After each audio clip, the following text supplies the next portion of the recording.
Hello friends, this is Shahbaz and you are watching our YouTube channel Vidhik Jagrukta. आज हम अपने channel का एक और वीडियो लेके आए हैं और ये वीडियो इंडियन कॉन्ट्रैक्ट की लेक्चर सीरीज़ का 10वां लेक्चर होने वाला है। और आज हम जिस टॉपिक के बारे में बात करने वाले हैं वो आप व्हाइट बोर्ड पर देख सकते हैं। आज हम जिस टॉपिक के बारे में बात करने वाले हैं, व्हाट एग्रीमेंट्स आर कॉन्ट्रैक्ट, कौन से करार संविदा बनते हैं। अब और दूसरा इसी क्वेश्चन को अगर हम देखें तो वो इस प्रकार से इस क्वेश्चन को पूछा जा सकता है, ऑल कॉन्ट्रैक्ट्स आर एग्रीमेंट, के हर कॉन्ट्रैक्ट एग्रीमेंट तो होता है, हर संविदा करार तो होती है, but all agreements are not contract, लेकिन हर करार संविदा नहीं होता। अब इसका थोड़ा सा बेसिक एग्जांपल मैं आपको बताता हूं इस चीज को लेके, क्योंकि क्या है जो आपका अपन देखते हैं, ये एग्रीमेंट एक क्या है, वाइडर टर्म है। एग्रीमेंट के अंतर्गत हर चीज आ जाती है, चाहे वो लीगल हो चाहे नहीं लीगल हो। अब लेकिन जो एग्रीमेंट लॉफुल है या जिसको हम बोलेंगे जो लीगली एनफोर्सेबल है, जो क्या है, लीगली एनफोर्सेबल है, ठीक है, जो लीगली एनफोर्सेबल है, तो अगर कोई करार लीगली एनफोर्सेबल है, मतलब एग्रीमेंट है, तो एग्रीमेंट के अंतर्गत तो हर चीज आ रही है। लेकिन जो एग्रीमेंट लॉफुल है, लीगली एनफोर्सेबल है, तो वही कॉन्ट्रैक्ट के अंतर्गत चेंज होगी। मतलब एग्रीमेंट एक वाइडर टर्म में लिया गया है और कॉन्ट्रैक्ट एक कम टर्म में लिया गया है। तो अब हम देखते हैं कि एग्रीमेंट तो हर चीज के लिए कर सकते हैं, लेकिन कौन कौन से एग्रीमेंट कॉन्ट्रैक्ट में कन्वर्ट होते हैं, व्हाट एग्रीमेंट्स आर कॉन्ट्रैक्ट, कौन कौन से एग्रीमेंट कॉन्ट्रैक्ट होते हैं। तो सीधा सीधा है, इसके लिए हमें सेक्शन 10 पढ़नी पड़ेगी। एग्रीमेंट जो लीगली एनफोर्सेबल होते हैं, सो हम देखते हैं ऑल एग्रीमेंट आर कॉन्ट्रैक्ट, हर एग्रीमेंट कॉन्ट्रैक्ट बनेगा इफ दे आर मेड, तो अगर वो सेक्शन 10 के प्रावधानों के अंतर्गत आता है। और सेक्शन 10 कहती है कि एग्रीमेंट जो लीगली एनफोर्सेबल है, मतलब जिसको लेके लीगल रेमेडी है, जिसको लेके आप न्यायालय जा सकते हो, वो क्या है, आपका कॉन्ट्रैक्ट में चेंज हो जाएगा। अब सेक्शन 10 ने ही कुछ चीजें बताई हैं कि कौन कौन से एग्रीमेंट होंगे, कौन कौन से वो एग्रीमेंट हो, किन किन चीजों को हम लीगल एनफोर्सेबल मानेंगे, मतलब वो कौन कौन सी चीजें हैं जिसको हम कहेंगे कि ये चीजें लीगल एनफोर्सेबल है। तो अब हम देखते हैं एक एक चीज करके। तो सेक्शन 10 ने ही आपको ये 5 चीजें बताई हैं कि अगर कोई एग्रीमेंट और वो इन 5 चीजों के अंतर्गत आ रहा है, एग्रीमेंट में ये 5 चीजें हैं, तो हम कह सकते हैं कि ये एग्रीमेंट लीगली एनफोर्सेबल है, क्योंकि इसको लेके विधिक उपचार है, आप न्यायालय जा सकते हो। और अगर उसको लेके विधिक उपचार है तो वो एग्रीमेंट आपका कॉन्ट्रैक्ट में कन्वर्ट हो जाएगा। तो इन क्वेश्चंस का आंसर है। अब इसी को हम थोड़ा आगे पढ़ते हैं कि बात क्या करती है सेक्शन 10। और सेक्शन 10 एक छोटी सी सेक्शन है, लेकिन सेक्शन 10 अपने ऊपर पूरी है, तो वो सेक्शन 10 एक छोटी सी, लेकिन अगर हम इस प्रोविजन को पढ़ना है तो 10 से लेके 30 इसके अंतर्गत कवर करता है। सेक्शन 10 केवल बताती है व्हाट एग्रीमेंट्स आर कॉन्ट्रैक्ट, कौन से एग्रीमेंट कॉन्ट्रैक्ट है, लेकिन अगर हम इसको ढंग से पढ़ें अब तो ये पूरा विस्तृत रूप से सेक्शन 30 तक कवर करता है। तो आज हम इतने से केवल चीज में पूरी सेक्शन 30 देखने वाले हैं, फिर हम हर सेक्शन को अलग अलग रूप से पढ़ेंगे, वो अलग है, लेकिन आज हम देखने वाले हैं। तो सबसे पहले बात की गई है कि जो एग्रीमेंट, अगर कोई एग्रीमेंट को कॉन्ट्रैक्ट में कन्वर्ट होना है तो सबसे पहले कॉम्पिटेंट पार्टीज चाहिए, मतलब सक्षम पक्षकार चाहिए, और सक्षम पक्षकार सेक्शन 11 और 12 में बताए गए हैं। दूसरी चीज, अगर कोई एग्रीमेंट है वो कॉन्ट्रैक्ट में कन्वर्ट होना है तो उसके लिए फ्री कंसेंट चाहिए पार्टीज की, और फ्री कंसेंट पार्टीज की सेक्शन 13 से लेकर 22 बताई गई है, वो भी हम देखेंगे। दूसरा, कोई एग्रीमेंट को कॉन्ट्रैक्ट में कन्वर्ट होना है तो एग्रीमेंट आपका कैसा होना चाहिए, लीगली उसमें लॉफुल कंसिडरेशन होना चाहिए और लॉफुल ऑब्जेक्ट होनी चाहिए, मतलब उसमें जो प्रतिफल होना चाहिए वो विधि पूर्वक होना चाहिए और उसका उद्देश्य भी विधि पूर्वक होना चाहिए, ऐसा सेक्शन 23 कहती है। और आखिरी, उसको किसी की लॉ द्वारा मतलब एक्सप्रेसली वॉइड घोषित ना किया गया हो, क्योंकि सेक्शन 24 से लेकर 30 लॉ ने कुछ कॉन्ट्रैक्ट को एक्सप्रेसली वॉइड घोषित किया है, शून्य घोषित किया है, और कोई व्यक्ति अगर उन एग्रीमेंट्स को करेगा तो वो ये नेगेटिव में बात कर रहा है। तो अगर आप उस प्रकार के कॉन्ट्रैक्ट को करोगे तो हम एग्रीमेंट करोगे तो हम उसको कॉन्ट्रैक्ट में कन्वर्ट नहीं करेंगे। अब इन्हीं चीजों को हम देखते हैं कि व्हाट एग्रीमेंट्स आर कॉन्ट्रैक्ट, ये तो हमने हेडिंग से पढ़ा। अब हम अंदर देखते हैं कंपिटेंट पार्टीज क्या है, फ्री कंसेंट क्या है, ये सारी चीजें। तो सबसे पहले हम बात करते हैं कंपिटेंट पार्टीज की। व्हाट आर कंपिटेंट पार्टीज, मतलब सक्षम पक्षकार कौन कौन से, क्योंकि कॉन्ट्रैक्ट के लिए पार्टीज चाहिए। अब पार्टीज के अंतर्गत सक्षम पार्टी कौन है, मतलब कौन केपेबल है कॉन्ट्रैक्ट करने के लिए, कौन केपेबल नहीं है, तो ये देखते हैं। तो सबसे पहला जो सेक्शन आपको 11-12 में इसके अंतर्गत आता है, तो सेक्शन 11 बोलती है कि पार्टी मेजर होनी चाहिए। पार्टी कैसी हुई, मेजर मतलब वयस्क होनी चाहिए। अब वयस्कता की उम्र अगर हम सेक्शन 11 में ढूंढते हैं तो वहां कहीं भी उम्र नहीं लिखी है, वहां पे लिखा है कि जिस लॉ के अंतर्गत आप आते हो आप उस लॉ के अंतर्गत मेजर होने चाहिए। तो हम इंडियन से और हम किसके अंतर्गत गवर्न होते हैं, हम इंडियन मेजोरिटी एक्ट 1875 से गवर्न होते हैं। तो और इंडियन मेजोरिटी एक्ट 1875 भारतीय वयस्कता अधिनियम 1875 कहती है कि जिस व्यक्ति ने भी 18 वर्ष की आयु प्राप्त कर ली है भारत में, वो मेजर माना जाएगा। तो अब इसको हम अगर मेजर और माइनर में अगर हम कंपैरिजन करें तो 18 वर्ष से ऊपर वाले या 18 वर्ष वाले मेजर और 18 साल से नीचे वाले आपके माइनर में आ जाएंगे। अब अगर कोई कॉन्ट्रैक्ट मेजर के साथ किया गया तब तो ठीक है, अगर वो कॉन्ट्रैक्ट माइनर के साथ किया तो फिर सेक्शन आपकी क्या हो जाती है, 11 साइलेंट है। वो ये नहीं बताती कि मेजर और माइनर के साथ, अगर वो बोलती तो मेजर के साथ कॉन्ट्रैक्ट करो, लेकिन उसने ये कहीं नहीं बताया है कि कॉन्ट्रैक्ट अगर माइनर के साथ कर लिया गया तो उसका इफेक्ट क्या होगा। तो इसी के लिए एक बड़ा इंपॉर्टेंट केस आता है, ये leading one of the leading case है आपका इंडियन कॉन्ट्रैक्ट एक्ट में, मोहरी बीबी वर्सेस धर्मदास घोष। इस केस में लॉर्ड नॉर्थ थे और लॉर्ड नॉर्थ ने बोला था कि अगर कोई कॉन्ट्रैक्ट माइनर के साथ किया जाता है, क्योंकि यहां बोला है मेजर के साथ करो, और अगर मेजर के साथ ना करके कोई कॉन्ट्रैक्ट माइनर के साथ कर लिया तो उसका इफेक्ट होगा वॉइड, मतलब वो जीरो हो जाएगा। ये हम नेक्स्ट वीडियो में पढ़ने वाले हैं कि माइनर के साथ कॉन्ट्रैक्ट के इफेक्ट क्या होते हैं, कौन कौन सी चीज अपन ले सकते हैं, कौन कौन सी चीज नहीं। ये बड़ा ही इंपॉर्टेंट क्वेश्चन है। इसके बाद दूसरी चीज बात करती है व्यक्ति को साउंड माइंड का होना चाहिए। साउंड माइंड सेक्शन 12 में बताई गई, 11 में बात की गई है, 12 में मेनली इसको डिस्क्राइब किया है। तो साउंड माइंड मतलब व्यक्ति स्वस्थ माइंड का होना चाहिए। अपन बोलते हैं कि व्यक्ति पागल वगैरह नहीं होना चाहिए, वो साउंड माइंड का होना चाहिए। अब साउंड माइंड का मतलब कि जिस समय व्यक्ति टाइम ऑफ कॉन्ट्रैक्ट, मतलब हमें आगे वो कैसा था, पीछे कैसा था, आज कैसा है, कल कैसा होगा, इससे कोई मतलब नहीं है कि वो आज पागल था, कि वो 1 साल बाद पागल है, कि वो 1 साल पहले पागल था, या वो कॉन्ट्रैक्ट के 1 दिन पहले उसकी क्या स्थिति थी। हमें स्थिति किस चीज से मतलब होगा, at the time of contract करते समय अगर वो व्यक्ति अंडरस्टैंड करता है, कॉन्ट्रैक्ट के नेचर को समझता है और फॉर्मिंग रैशनल जजमेंट, और वो रैशनल जजमेंट ले सकता है, तार्किक एक निर्णय ले सकता है, अगर वो इस कंडीशन में है कि वो कुछ आप कॉन्ट्रैक्ट को समझ रहा है और समझने के साथ साथ एक तार्किक निर्णय ले सकता है, रैशनल जजमेंट ले सकता है, इस कंडीशन में हम उसको बोलेंगे कि वो व्यक्ति क्या है, वो व्यक्ति साउंड माइंड का। और अब व्यक्ति अगर कॉन्ट्रैक्ट के नेचर को नहीं समझ रहा है और वो रैशनल आपका जजमेंट नहीं ले पा रहा, इस कंडीशन में हम बोल देंगे कि वो व्यक्ति क्या है, पागल होगा, मतलब उसको अनसाउंड मानेंगे। दूसरी चीज हम बात करते हैं कि इफेक्ट ऑफ कॉन्ट्रैक्ट। अब माइनर के साथ कॉन्ट्रैक्ट किया, वॉइड हो गया।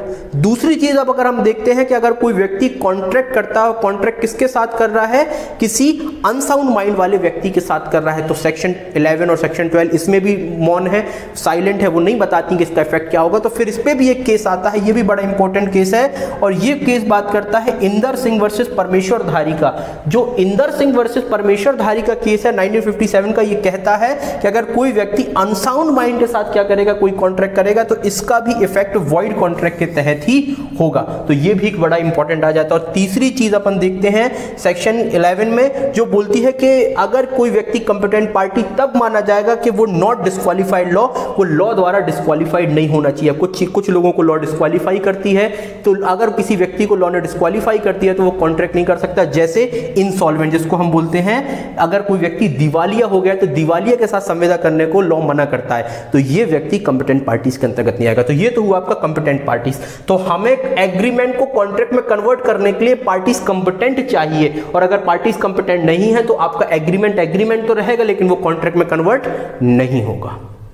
दूसरी चीज देखते हैं, फ्री कंसेंट। पार्टीज की कंसेंट कैसी होनी चाहिए, फ्री कंसेंट होनी चाहिए। तो फ्री कंसेंट बताई गई है, देखिए 2 चीजें बताई गई, सेक्शन 13-14 कवर करती है। सेक्शन 30 बताती है कंसेंट क्या होती है, और सेक्शन बताती है 14 फ्री कंसेंट। तो कॉन्ट्रैक्ट के लिए हमें क्या नहीं चाहिए, कंसेंट नहीं चाहिए, हमें फ्री कंसेंट चाहिए। तो सबसे पहले हम तो कंसेंट देखेंगे, फिर हम उसको फ्री कंसेंट देखेंगे। तो कंसेंट की डेफिनेशन बताई गई है सेक्शन 13 में। अब सेक्शन 13 बोलती है कंसेंट मींस 2 पर्सन, अगर 2 पर्सन एग्री होते हैं सेम थिंग को, एक ही चीज को एक ही सेंस में, जब 2 व्यक्ति एक ही चीज को एक ही सेंस में क्या होते हैं, एग्री हो जाते हैं, तो उसको कंसेंट कहा जाता है। समझिए हमारे पास 2 ऐसे पेन हो, अब हमने आपसे कॉन्ट्रैक्ट किया कि हम आपको ये पेन बेचना चाहते हैं। अब हमारा बेचने का, हम कौन सा कॉन्ट्रैक्ट आपको बेचना चाह रहे थे, कौन सा पेन बेचना चाह रहे थे, ये वाला ब्लैक वाला, लेकिन हमारे पास एक ब्लू पेन भी था। हम ब्लैक बेचना चाह रहे थे, आप ब्लू समझ रहे हो। हम ब्लैक बेचना चाह रहे हैं, आप ब्लू समझ रहे हो, इस कंडीशन में अब आप एग्री तो हो गए, हम भी एग्री हो गए, लेकिन क्या एक ही चीज को लेके एक ही सेंस में एग्री हुए? नहीं हुए। तो ये कॉन्ट्रैक्ट आपका एग्रीमेंट कॉन्ट्रैक्ट में कन्वर्ट नहीं हो गया, क्योंकि हमारी कंसेंट ही नहीं है। कंसेंट तब मानी जाती है जब दोनों पार्टीज एक ही चीज को लेके, दोनों मतलब हम भी ब्लैक समझ रहे हो, आप भी ब्लैक, और एक ही भाव में दोनों को समझना चाहिए। इसके लिए एक क्या आता है, एक लैटिन वर्ड आता है consensus ad idem, Latin maxim आती है कंसेंसस एड आइडम। इसका मतलब होता है भावों का मिलन। दोनों पक्षकार होंगे, जो दोनों पार्टीज होंगी, इनके भाव मिलने चाहिए, मन मिलना चाहिए। अगर दोनों के भाव और मन मिलता है एक ही चीज को लेके एक ही तरीके से, तो हम बोलेंगे कंसेंट की। लेकिन हमने आपको ऑलरेडी बताया कि कॉन्ट्रैक्ट के लिए कंसेंट की आवश्यकता नहीं है। अब आप बोलोगे किस चीज की आवश्यकता है? कंसेंट के लिए कंसेंट की आवश्यकता ना होती है, इसके लिए फ्री कंसेंट की है। अगर किसी एग्रीमेंट में फ्री कंसेंट है, तो वो फ्री कंसेंट होने के बाद क्या हो जाएगा, किस में चेंज हो जाएगा? वो आपका कॉन्ट्रैक्ट में चेंज होगा। अब आप बोलोगे कि फ्री कंसेंट क्या होती है, तो फ्री कंसेंट को 14 में बता दिया गया है। और फ्री कंसेंट की जो डेफिनेशन सेक्शन 14 में दी गई है, ये एक नेगेटिव डेफिनेशन है। वो ये नहीं बताती है कि फ्री कंसेंट क्या होगी या किस प्रकार से किन चीजों के अंतर्गत फ्री कंसेंट आएगी। वो नेगेटिवली बात करती है कि अगर कोई व्यक्ति कॉन्ट्रैक्ट करता है और कॉन्ट्रैक्ट इन प्रकार से करता है, कुछ सेक्शन बताई गई है उसमें, तो वो कॉन्ट्रैक्ट फ्री कंसेंट नहीं मानी जाएगी। तो ये बोलता है if consent not fall under, अगर ये कंसेंट आपकी इन चीजों के अंतर्गत नहीं आती, मतलब अगर किसी व्यक्ति की कंसेंट ली गई वो कोरोजन के अंतर्गत, कोरोजन से नहीं ली गई, मतलब अगर किसी व्यक्ति की कोरोजन के साथ कंसेंट ली गई तो वो फ्री कंसेंट नहीं मानी जाएगी। तो कोरोजन के अंतर्गत नहीं आनी चाहिए, जिसको हम प्रोपीडन बोलते हैं। वो अंडू इन्फ्लुएंस के साथ नहीं ली जानी चाहिए। वो फ्रॉड, मतलब जिसको हम बोलते हैं कपट के साथ नहीं होनी चाहिए। वो मिसरिप्रेजेंटेशन या भूल के साथ नहीं होनी चाहिए। अगर किसी व्यक्ति की कंसेंट इन प्रकारों से नहीं ली गई है, नेगेटिव बात कर रहे हैं, नहीं ली गई, तो वो किस में कन्वर्ट हो जाएगी? वो आपकी कंसेंट में कन्वर्ट हो जाएगी, कंसेंसस एड आइडम। और अगर किसी व्यक्ति की कंसेंट ली गई है और कंसेंट कैसे ली गई, इस प्रकार से ली गई, तो वो फ्री कंसेंट में कन्वर्ट नहीं होगी। समझिए, जैसे हमने आपसे बोला कि उस वही एग्जाम्पल बात करते हैं, हमने कहा ये वाला पेन बेचना है, आप भी यही समझ रहे हैं। हमने कहा ये हम 50 रुपीज में बेचेंगे, आपने कहा इसकी कीमत 50 रुपीज नहीं है, सेकेंड हैंड है और पुराना है, हम इसके लिए 25 देंगे। अब समझिए, आप एक ही चीज को लेके एक ही भाव में तो सहमत नहीं है, लेकिन हमने आपको डराया। हमने कि अगर आपने ये पेन नहीं खरीदा तो हम आपको क्या कर देंगे, आपके हाथ पांव तोड़वा देंगे। मतलब कोरूजन हम आपके साथ कर रहे हैं, प्रपीड़न कर रहे हैं। अब हमने आपको प्रपीड़न कर रहे, तो आपने डर के मारे कहा कि यार 25 रुपए की तो बात है, हाथ पांव तो बेशकीमती है। आपने कहा ठीक है हम इसको पेन को ले लेंगे। अगर आपने अब पेन ले लिया तो आपने अपनी कंसेंट तो दे दी, एक ही चीज को लेकर एक ही भाव में सहमत हो गए, लेकिन क्या ये कंसेंट फ्रीली थी? नहीं थी। तो आपके पास एक ऑप्शन होगा बाद में कि आप इस कॉन्ट्रैक्ट को अपने आधार पर उसको वॉइडेबल करा सकते हो। तो अपन ने वॉइडेबल की डेफिनेशन पढ़ी है कि जब एक पार्टी के ऑप्शन पे कॉन्ट्रैक्ट को लीगलिटी प्रदान की जा सके या उसको खत्म किया जा सके, इसको वॉइडेबल कॉन्ट्रैक्ट बोलते हैं। तो ये बात की गई है। इसके बाद नेक्स्ट हम आगे जाते हैं, लॉफुल कंसीडरेशन की हम बात करते हैं कि किसी एग्रीमेंट को कॉन्ट्रैक्ट में कन्वर्ट होने के लिए लॉफुल कंसीडरेशन भी होना चाहिए और उसका ऑब्जेक्ट भी लॉफुल होना चाहिए, ऐसा सेक्शन 23 बोलती है। और अगर कोई एग्रीमेंट किया गया है, वो एग्रीमेंट लॉफुल कंसीडरेशन नहीं है उस एग्रीमेंट में, या उस एग्रीमेंट में उसका लॉफुल ऑब्जेक्ट नहीं है, तो वो कॉन्ट्रैक्ट में कन्वर्ट नहीं होगी। तो अब हम बात करते हैं what agreements are lawful, what agreement मतलब कौन कौन से कॉन्ट्रैक्ट होंगे, वो कौन से लॉफुल कंसीडरेशन और कौन कौन से लॉफुल ऑब्जेक्ट है, इसके बारे में। तो सेक्शन 23 में लिस्ट बताई गई, हमने उनको एग्जाम्पल के तहत पढ़ने की कोशिश की है। ये भी नेगेटिव बात करती है डेफिनेशन। अब ये कहती है कि अगर कोई कॉन्ट्रैक्ट इस प्रकार का नहीं है, इस प्रकार का ये बताया गया है, मतलब अगर आपका ये है तो वो किस में हो जाएगा, वो लॉफुल कंसीडरेशन ऑब्जेक्ट माना जाएगा। तो अब देखते हैं, पहले सबसे पहली बात करता है कि फॉरबिडन लॉ बाय लॉ, मतलब कोई अगर कोई एग्रीमेंट वो फॉरबिडन बाय लॉ नहीं है, मतलब उसका जो कंसीडरेशन है या उसका ऑब्जेक्ट है, उसको लॉ ने उसको मना नहीं किया है, विधि द्वारा निषिद्ध नहीं है, तो वो आपका क्या माना जाएगा, वो लॉफुल माना जाएगा। और लॉफुल माना जाएगा तो वो कॉन्ट्रैक्ट में कन्वर्ट होगा। जैसे एग्जाम्पल, विदाउट लाइसेंस, आपके पास किसी चीज का लाइसेंस नहीं है, तो लॉ ने मना किया है कि लाइसेंस के बिना कोई काम नहीं करेगा। अब किसी व्यक्ति के पास कोई चीज का लाइसेंस नहीं और लाइसेंस के बिना भी वो किसी चीज को बेच रहा है, मतलब एक व्यक्ति बिना लाइसेंस के लिक्विड सेल कर रहा है, मतलब दारू के आपको पता है दुकानों में क्या होता है, एक लाइसेंस होता है, आपके पास लाइसेंस नहीं है फिर भी आप उस चीज का सेल कर रहे हो। इस कंडीशन में आपका जो कंसीडरेशन आ रहा है या जो ऑब्जेक्ट है वो दोनों क्या माना जाएगा, अनलॉफुल माना जाएगा। और अगर आपका एग्रीमेंट कैसा है, अनलॉफुल है, तो वो कॉन्ट्रैक्ट में कन्वर्ट नहीं होगा। तो हमें याद रखना है ये सारी चीज हम नेगेटिव में पढ़ रहे हैं, कुछ चीजें पॉजिटिव है कुछ नेगेटिव, यहां पे हम सारी चीज नेगेटिव पढ़ रहे हैं, बार बार चीजें नहीं बताएंगे, ये नेगेटिव पढ़ रहे हैं। इसके बाद agreement defect provision law of law if permitted, अगर वो इस प्रकार का होगा कि अगर हम उसे परमिट करेंगे, अगर वो इस नेचर का होगा कि अगर हम उसको परमिट कर दिया कि लॉ के प्रोविजन को क्या कर देगा, वो डिफेक्ट कर देगा, तो लॉ उसको करने से मना कर देगा और वो क्या माना जाएगा, वो अनलॉफुल कंसीडरेशन या अनलॉफुल ऑब्जेक्ट की कैटेगरी में आ जाएगा।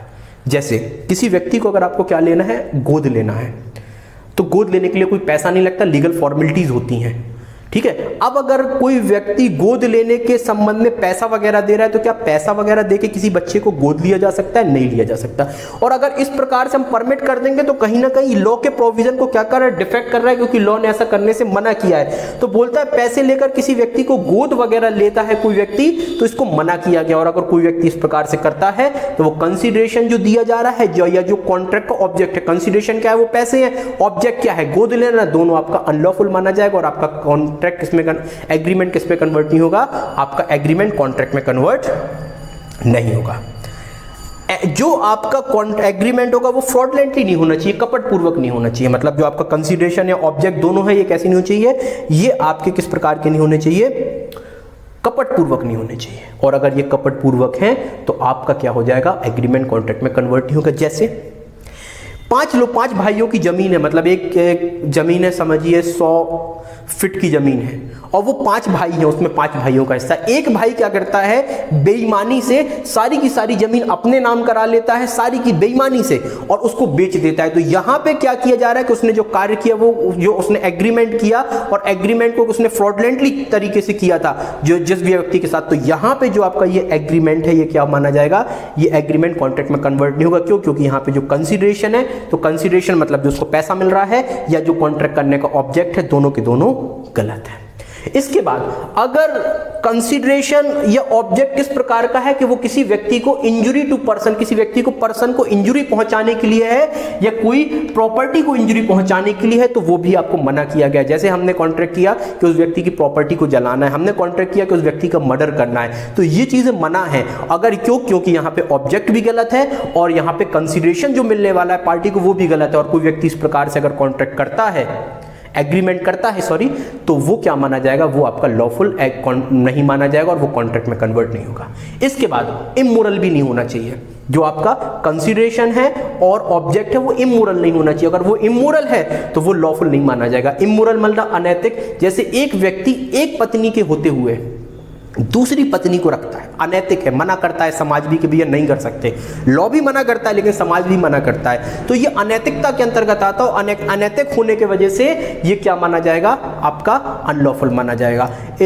इनलीगल सेक्सुअल रिलेशन बनाने के लिए, मतलब क्योंकि यहाँ पे प्रोस्टिट्यूशन वगैरह अलाउ नहीं है, आप कोई प्रोस्टिट्यूट से कोई इस प्रकार का एग्रीमेंट करते हैं सेक्सुअल रिलेशन बनाने के लिए, ये भी गलत है। और आखिरी आता है कि कोई ऐसा एग्रीमेंट नहीं होना चाहिए, मतलब कोई जो आपका कंसीडरेशन है ऑब्जेक्ट ऐसा नहीं होना चाहिए कि जो पब्लिक पॉलिसी के विरोध में हो। अगर आपका कंसीडरेशन या ऑब्जेक्ट ऐसा है जो पब्लिक पॉलिसी के विरोध में है, तो वो उस कंडीशन में क्या नहीं माना जाएगा, वो एग्रीमेंट आपका कॉन्ट्रैक्ट में कन्वर्ट नहीं होगा। तो ये आपकी 4 स्टेजेस हो गई जो हमने अभी 4 पॉइंट पढ़े, फर्स्ट, सेकंड, थर्ड, फोर्थ। अगर इन के अंतर्गत कुछ पॉजिटिव है कुछ नेगेटिव है, तो अगर किसी एग्रीमेंट को कॉन्ट्रैक्ट में कन्वर्ट होना है तो इन 5 चीजों के बारे में देखना पड़ेगा। तो अब 5वीं चीज देखते हैं कि वो एग्रीमेंट, अगर किसी एग्रीमेंट को कॉन्ट्रैक्ट में कन्वर्ट होना है तो not expressly declared void by law, उसको लॉ द्वारा वॉइड डिक्लेयर ना किया गया, मतलब अर्थात उसे लॉ द्वारा शून्य घोषित ना किया गया। और अगर लॉ द्वारा उसे शून्य घोषित नहीं किया है तो वो क्या हो जाएगा, वो एग्रीमेंट आपका कॉन्ट्रैक्ट में कन्वर्ट हो जाएगा। सेक्शन 24 से 30 कुछ ऐसे प्रोविजन दिए गए हैं कि लॉ ने ऐसे एग्रीमेंट्स को या ऐसे कॉन्ट्रैक्ट को करने से मना किया। वो कुछ एग्रीमेंट्स है जिनको लॉ ने करने से मना किया है, लेकिन जिन एग्रीमेंट्स को लॉ ने करने से मना किया है आप उन्हीं एग्रीमेंट को करते हैं, तो ये क्या कर रहा है, कहीं ना कहीं गलत माना जाएगा और वो कॉन्ट्रैक्ट में कन्वर्ट नहीं होगा। अब देखते हैं, जैसे कोई व्यक्ति एग्रीमेंट करता है विदाउट कंसीडरेशन, बिना प्रतिफल के, तो सेक्शन 25 बोलती है कि बिना प्रतिफल के करार करोगे शून्य माना जाएगा। कोई व्यक्ति कोई ऐसा कॉन्ट्रैक्ट करता है जो मैरिज को रिस्ट्रेन करती है, मतलब शादी को रोकता है, शादी को रोकने वाला करार। और जो भी व्यक्ति क्या है, माइनर की शादी रोक सकते हैं, लेकिन दो व्यक्ति मेजर है उनकी शादी को रोकने का करार करता है, वॉइड है। कोई व्यक्ति किसी के व्यापार को रिस्ट्रेन करने का करार करता है, उसका एक्सेप्शन है, कुछ एक्सेप्शन को अगर छोड़ दे, कोई व्यक्ति अगर इस प्रकार का करार करता है, शून्य। कोई व्यक्ति किसी लीगल प्रोसीडिंग को रिस्ट्रेन करने का, रोकने का करार करता है, ये भी आपका वॉइड की कैटेगरी में आता है। वेजर कॉन्ट्रैक्ट, वेजर मतलब बाजी की संविदा, जैसे शर्त वगैरह लगाते हैं, सट्टा वगैरह इसके अंतर्गत आ जाता है, शर्तें वगैरह। तो अगर व्यक्ति शर्त वगैरह कोई लगाता है तो ये भी क्या है, ये भी एक क्या माना जाता है, अनसर्टिनिटी की वजह से ये भी आपका इसको लॉ करने से मना करता है। और कोई व्यक्ति इस प्रकार की चीजें करता है तो ये चीजें वॉइड मानी जाती हैं। तो ये तो हुए कि व्हाट एग्रीमेंट्स आर कॉन्ट्रैक्ट, कौन कौन से एग्रीमेंट कॉन्ट्रैक्ट हैं। और दूसरा, all contracts are agreement but all agreements are not contract. आप चाहें तो हम फ्लो, आप इस वीडियो को यहीं पर रोक के ये सारी चीजों को नोट भी कर सकते हैं, क्योंकि ये प्री, मेंस और हर एग्जाम के लिए बड़ी ही इंपॉर्टेंट है। दूसरा, अगर आपको वीडियोस अच्छी लग रही है तो वीडियो को लाइक करें, चैनल को सब्सक्राइब करें, क्योंकि वीडियो बनाने में बड़ी मेहनत पड़ती है और हम आपके लिए बहुत ही अच्छा मटेरियल ढूंढ के लाते हैं। तो वीडियो अच्छी लगे तो दोबारा बोलेंगे, वीडियो को लाइक करें, चैनल को सब्सक्राइब करें और थैंक यू फॉर वॉचिंग।